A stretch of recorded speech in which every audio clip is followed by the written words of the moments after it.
요한복음 말씀을 체계적으로 묵상하는 이 생명의 영 그리스도를 만나다 요한복음입니다. 오늘은 5강인데요. 오늘은 1과는 끝났고 2과 하느님의 표징이라는 제목으로 말씀을 드리겠습니다. 오늘 복음은 2과에서 하나님의 표징의 제목에 따르는 본문은 요한복음 2장 전체를 말하고 있어요. 카나의 혼인잔치 2장 1절에서 12절까지, 그리고 2장 13절부터는 성전을 정화하시다, 성전 정화에 대한 내용이죠. 그리고 2장 23절부터 25절까지는 모든 사람을 아시는 예수님, 이렇게 세 파트로 나눠져 있죠. 모두 하느님의 표징을 이야기하고 있습니다. 요한복음은 표징의 책입니다. 상징의 책이죠. 요 책, 다시 말씀드린 것처럼 요 책에 대한 강의는 아마 9월경에 우리 시드니 한인성당 교우분들을 위해서 대면으로 시작할 예정이, 그걸 또 유튜브로 담아드리도록 하겠습니다. 다만 지금은 요것을 말씀 묵상에 한해서만 체계적으로 함께 나누도록 하겠습니다. 요 인트로덕션 들어가는 그 파란 그 녹색으로 된 이 부분을 항상 먼저 서론으로 읽고 말씀 묵상으로 가도록 하겠습니다. 예수께서 주장하신 내용의 발표를 듣고 회의적인 한 학생이 물었습니다. 예수님이 정말로 그렇게 주장한 사람이라는 어떤 증거가 있습니까? 사람들은 2000년 동안에 이 질문을 해왔습니다. 그러나 요한은 예수님의 신성에 대한 확실한 증거를 그의 말과 행동에서 발견하였습니다. 하느님 말고는 그 누구도 예수님이 말씀하신 것을 말할 수 없었고 그분이 행하신 것을 할 수 없었습니다. 질문이 이제 12질문이 있고요. 기도하기와 또 실천하기, 이렇게 나누고 있고, 말씀 묵상으로 들어가겠습니다. 요한복음 2장 1절에서 11절, 요 책의 36쪽입니다. 카나 혼인잔치에 대한 내용이죠. 요한복음 2장 1절에서 11절 카나 혼인잔치 복음인데요. 공관복음은 요한복음보다 혼인잔치를 중요한 비유로 많이 전하고 있습니다. 또한 요한 묵시록도 묵시록 19장 6절에서 10절에서 말하는 것처럼 어린 양의 혼인잔치를 전하고 있습니다. 요한복음은 이처럼 상징적인 의미로 둘러싸여 있는데, 이러한 상징적인 의미는 풍요롭게 담긴 신학을 전하고 있는 것이죠. 혼인잔치는 어떤 상징을 드러낼까요? 공관복음에서 당연히 하느님의 나라를 선포하신 것처럼 혼인잔치는 하느님 나라의 모습을 나타내고 있는 겁니다. 카나 혼인잔치 복음에서 예수님께서는 갈릴레아 카나에서 행하신 기적이 당신 영광의 시작이며 근원임을 제자들에게 알리고 있는 것입니다. 그런데 이 기적의 상징적 의미가 뭘까요? 여러분 한번 추측해 보시겠어요? 상상해 보시겠어요? 이 기적, 카나 혼인잔치의 기적, 그 상징의 의미는 무엇일까요? 네, 맞습니다. 최종적인 당신 영광의 최고인 부활을 암시합니다. 요한복음은 계속해서 상징이 되는 말들을 계속 던지고 있죠. 나는 물이다, 나는 진리다, 나는 포도나무다, 물고기, 진리요, 길이요, 생명이요. 그래서 요한복음에서 주님께서 부활하신 다음 세 번째 발현에서도 요한복음 21장 14절이죠. 불로 물고기도 구워주시고 빵도 집어주시며 잔치에 초대하신 것처럼 함께 나누셨습니다. 예수님은 먹다가 돌아가신 분이고 또 부활하셔서 드시는 분입니다. 이같이 제자들은 카나에서나 이곳에서 주님의 영광을 체험한 것입니다. 1장 14절, 11장 40절. 카나 혼인잔치. 이 카나 혼인잔치의 신학적 의미 내지 영성은 무엇일까요? 금방 말씀드린 대로 혼인잔치의 기적이기 때문에 부활과 함께 두 가지 의미로 나타나고 있는 것이죠. 예수님과 어머니 그리고 제자들까지 초대된 것을 보면 이 혼인잔치에 카나 혼인잔치는 초대교회에서 보통 사람의 혼인잔치이며 가난한 사람의 혼인으로 볼 수 있습니다. 그런데 이 잔치에서 중요한 포도주가 떨어졌어요. 그런데 예수님이 함께 계십니다. 그러니 no problem 인 듯 하죠. 문제가 없어요. 요한복음 15장 5절에 이렇게 말하고 있습니다. 예수님께서 나는 포도나무요 너는 가지로다. 나에게 붙어 있으면 많은 열매를 맺게 한다. 기억나시죠? 그런데 어머니는 걱정스러워서 아들 예수님께 포도주가 떨어졌다고 말씀하십니다. 여성들은 특히 어머님들은 아주 세심합니다. 아주 구체적으로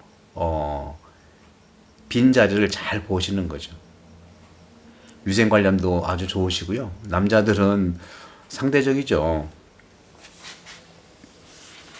그런데 예수님의 대답은 퉁명스러워요. 포도주가 떨어졌다는 걸 알려줬는데 예수님은 퉁명스러워요. 여인이요. 여인은 바로 어머니 보고 여인이라고 해요. 여인이요. 저나 당신께 무슨 상관이 있습니까? 참 요한복음 2장 4절에서 이렇게 나오고 있는 거죠. 예수님은 이 말씀을 no라고 하신 것이죠. 사실은 no. 무슨 상관이 있습니까? no. 다른 복음에서도 어머니에 대한 예수님의 반응은 그리 상냥하지 않았습니다. 그런데 예수님은 어머니에게 호칭을 여인이라고 말씀하고 있죠. 여인이요. 여인이요. 십자가상 위에서도 돌아가실 때 자기가 가장 사랑하는 사도 요한을 어머니에게 소개할 때도 같은 호칭을 쓰십니다. 요한복음 19장 6절이죠. 예수님은 우리에게 어머니께서 여인, 즉 여왕 어머니이심을 알려주신다고 우리는 믿는 것입니다. 성경에서 신학적으로 왕의 어머니 기능은 모든 활동을 독려하고 격려하는 거 아니겠습니까?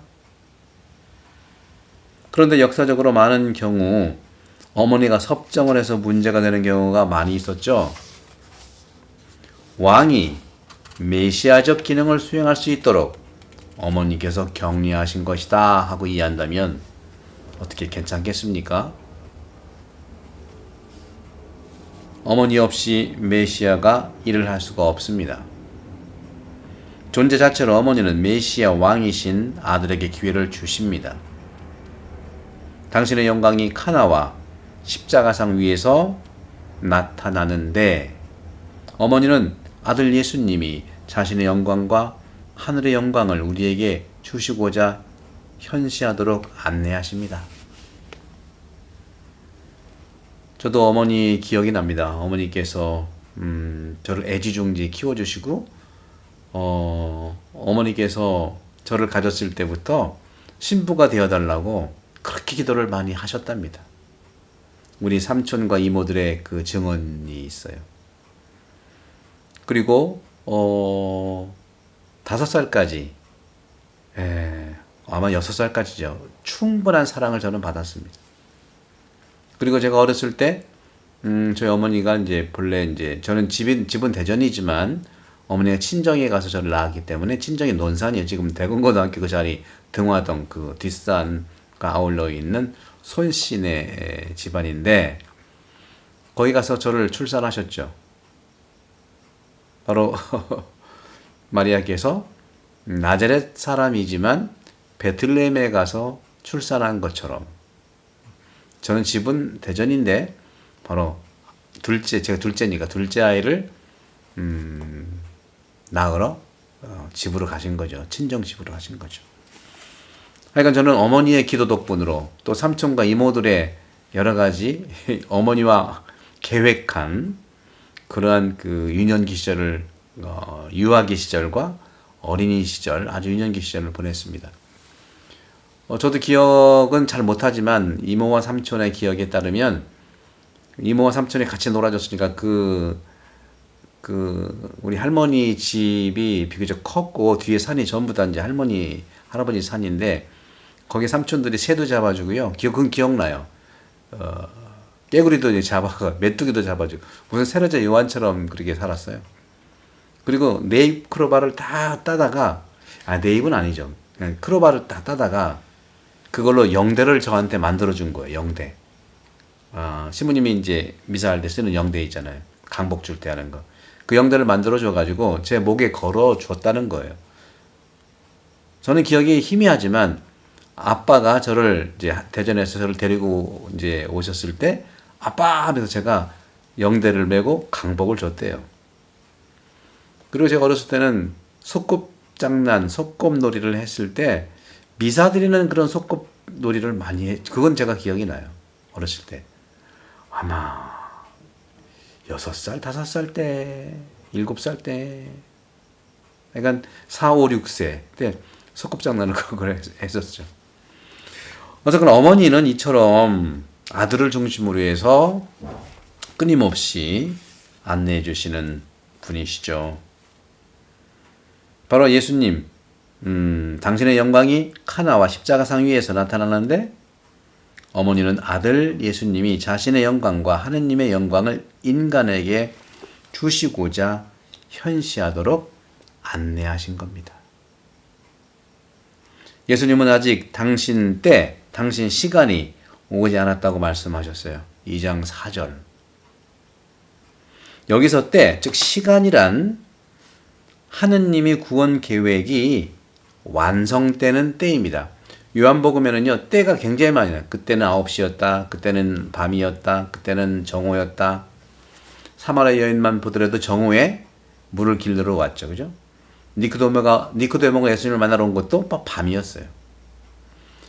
제자들이 물고기를 잡으러 예수님 부활한 다음에 이제 예수님 돌아가셨다는 것을 좀 실망한 나머지 자기 본업으로 돌아가서 그물을 던졌는데 그때는 밤이었대요. 밤에 그물을 던졌는데 한 마리도 못 잡았다. 요즘 말로 1도 못 잡았어요. 그러자 예수님께서 깊은 곳으로 가서 그물을 오른쪽으로 던져봐라. 그물이 찢어질 정도로 많이 잡혔는데 그물은 찢어지지 않았다고 말하는 것이죠. 이 다 그런 때가 이제 중요한 것이죠. 그래서 시간과 때는 하느님 구원 계획이 완성되는 때인데 그 시간은 바로 하느님에 의해서 이루어지는 순간입니다. 여러분도 이 코로나 팬데믹 이 시기가 얼마나 어려운 때였었어요. 아마 요한복음 기자가 썼을 때는 아마 밤이었다 하고 얘기했을 겁니다. 우리가 얼마나 2년 넘게 밤, 어둠이라는 것을 경험했습니까? 너무 힘들고 그렇죠? 그렇지만 또 이렇게 우리에게 던져진 이러한 고통, 혼자 있는 시간이 또 필요한 부분도 없지 않아 있었다고 저는 생각하는 것이죠. 그 시간은 십자가와 부활과 성령의 선물의 때입니다. 이 시간은 궁극적으로 영광이 드러나며 미리 예표된 영광이 되는 구원의 때입니다. 여왕이신 어머니가 행동으로 옮기도록 말씀하십니다. 무엇이든지 그가 시키는 대로 하여라. 2장 5절이죠. 예수님께서는 카나 혼인잔치에서 단지 3마디 말만 하십니다. 마치 예수님과 어머니에게 무슨 상관이 있느냐는 뜻처럼 2장 4절입니다. 요한복음 여인이시여 저에게 무엇을 바라십니까? 아직 저의 때가 오지 않았습니다. 그러자 아랑곳하지도 않고 어머니께서는 물떡에 물을 채워라. 2장 7절이죠. 그리고 8절에 이어서 이제 그것을 퍼서 과방장에게 날라다 주어라. 무슨 섭정하시는 어머니처럼 담대하게 말씀하십니다. 예식에 쓰이는 2-3동이 돌 항아리 6개 가득 채운 물의 양은 오늘날의 양으로 환산을 해보면 600리터라고 합니다. 600리터. 600리터면은 1리터짜리가 600개나 있던 거예요. 1리터짜리 그 큰 대병된 물이 600병이 있는 거예요. 요즘 보통 포도주 한 병이 750ml인데 그렇게 볼 때 어림잡아 포도주가 700-800병 이건 좋게 되는 양으로 보이는 것이죠. 700-800병 정말 잔치 기분이 나죠. 잔치에는 정말 먹을 술이 있어야 되지 않겠습니까? 카나에서 주님은 새 포도주를 주시는 신랑 구세주이십니다. 물을 포도주로 바꿨잖아요. 구세주가 죄를 사하시는 생명의 물을 주시고 메시아적 기쁨을 살게 하십니다. 새 포도주, 즉 그 새 포도주 때문에 혼인하는 당사자인 익명의 신랑이 칭찬을 받아요. 점점 갈수록 술이 좋아진다는 이런 칭찬이죠. 누구에게 하는 걸까요? 그 신랑한테 하는 거겠죠. 이렇게 카나 혼인잔치는 영광과 믿음의 나라인 하느님의 나라로서 나타나고 모든 이에게 열려 있습니다. 우리들도 성령의 잔에 새 포도주를 마시는 하느님 나라의 혼인잔치에 모두 초대된 사람들입니다. 여러분들 성당에 많이 오세요. 미사하시고 또 그룹 성경 공부하시고 얼마나 좋습니까? 지금 마르코복음 그룹 성경이 8팀, 9팀 점점 늘어나고 있어요. 우리 성당에. 그런 점에서 이 어찌 기쁘지 않겠습니까? 우리와 교회는 하느님 나라로서 드러나는 카나의 혼인잔치 집입니다. 매일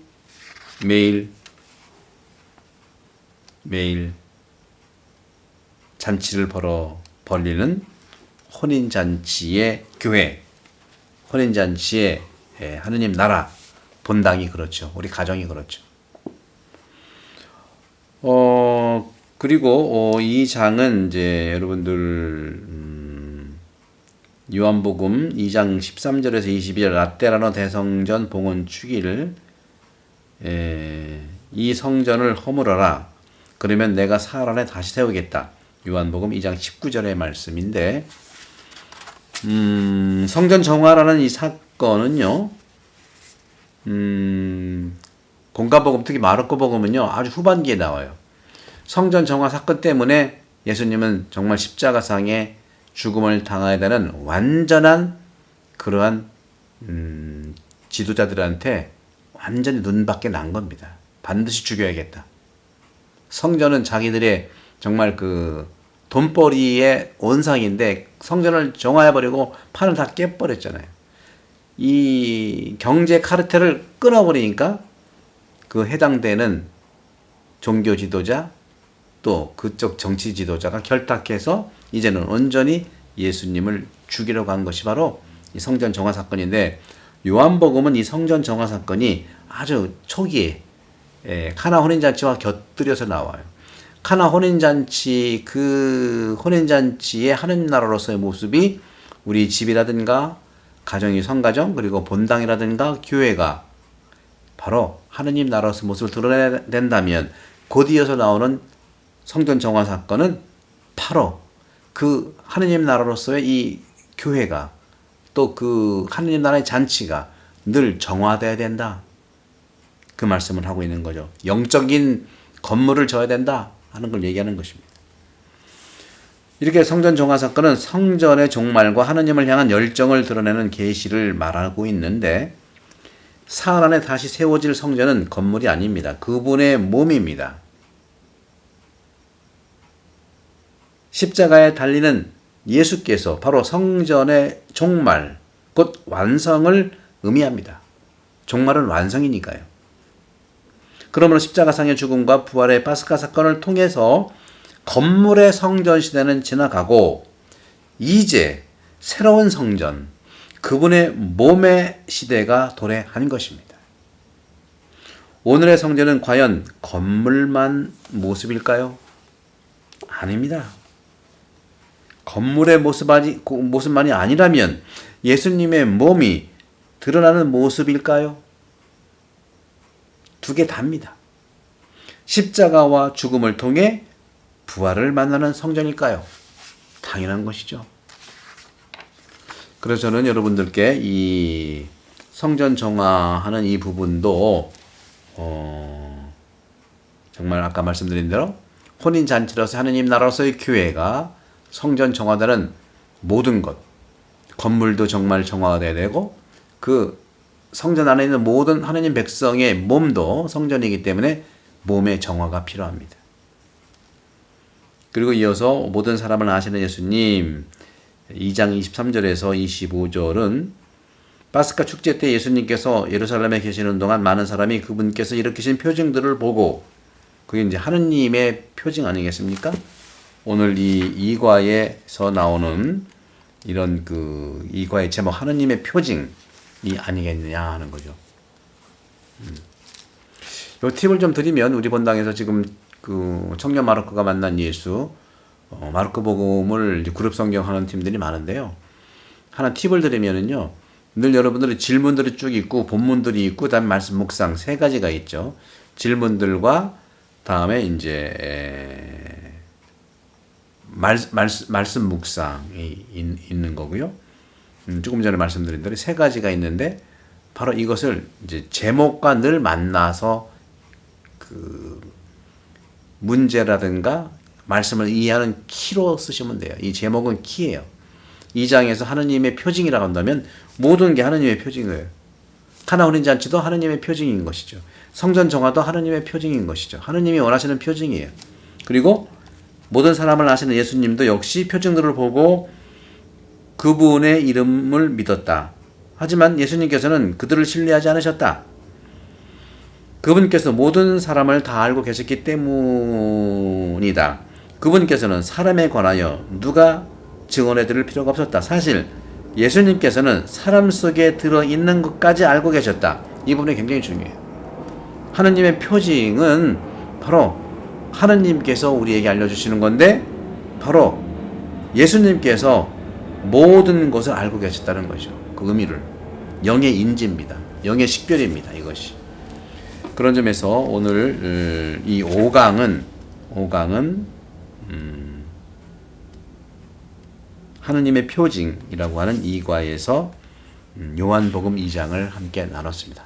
여러분 감사드리고, 여러분들 그동안 제가 매일 말씀 5분 이것을 2년 1개월, 횟수로는 25개월을 했더라고요. 25개월. 12개월, 12개월하고 1개월 돼 25개월을 하루도 쉬지 않고 매일 보고만, 처음에는 10분 말씀도 되고 15분도 되고 7분도 되고, 근데 이제 사순시기 작년부터 해서는 5분을 맞춰보려고 애를 썼죠. 그래서 여러분들 이제 매일 보고 말씀 들으시다가 안 들으시니까 좀 서운하시잖아요. 이제 저는 어떻게 말씀드리고 싶냐면, 이제 여러분들이 강문을 해보시라는 거죠.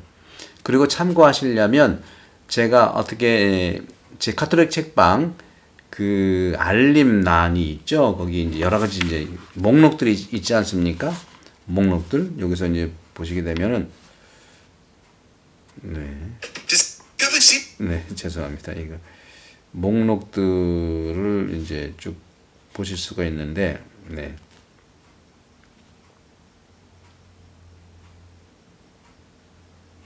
네, 뭐 아시니까 이제 이거 다시 말씀을 좀 드리도록 할게요. 이 목록을 보시면은 재생 목록이 있죠. 이게 이렇게 보시면 여기 이거 안 보시 여기 이제 쭉 차례 보시면 재생 목록이 있어요. 재생 목록에 들어가 보시면 이렇게 그동안 제가 올려놨던 것들이 다 이렇게 여기 이렇게 보세요. 이렇게 이렇게 분류가 다 되어 있어요. 여기에 제가 이제 더 부활식의 5번 묵상도 있고 또 매일 영의 말씀 5분도 있고 그러니까 25개월 동안 매일 복음 말씀을 했던 것을 목록을 만들어 놨으니까 제가 잘 한번 이렇게 만들어 볼게요. 연중식이 그다음에 이제 대림식이 그리고 사순식이 부활식이 시기별로 이렇게 해서 만들어 놓을 테니까 전례력을 보시고 지금 이제 부활 4주간이잖아요. 4주간 내일 목요일이니까 찾아서 목요일을 누르면 거기에서 또 제가 2번씩이나 했던 강론 내용들이 있으니까 참고하시고요. 여러분들 매일 보고 말씀을 통해서도 만나시지만 이것은 체계적으로 요한복음의 이 말씀을 좀 묵상하는 그런 시간으로 여러분들이 이제 체계적으로 만나시면 여러분도 스스로 복음에 대한 그런 그 친숙감이 있고 여러분도 예수님 만날 수가 있는 것이 분명합니다. 많은 분들 구독 신청 좀 해주시고 좋아요도 눌러주시고 매일 복음 말씀을 이제 업로드 안 하니까 구독자와 또 조회수가 많이 줄더라고요. 하지만 여러분 저는 여러분들을 믿습니다. 여러분들 많이 이렇게 성원해 주시고 또 인도해 주시고 구독자들을 많이 이렇게 안내해 주시면 오늘날 이것이 선교이고 복음화이고 교회의 사명이라고 생각합니다. 여러분 감사합니다. 성부와 성자와 성령으로 감사합니다. 감사합니다.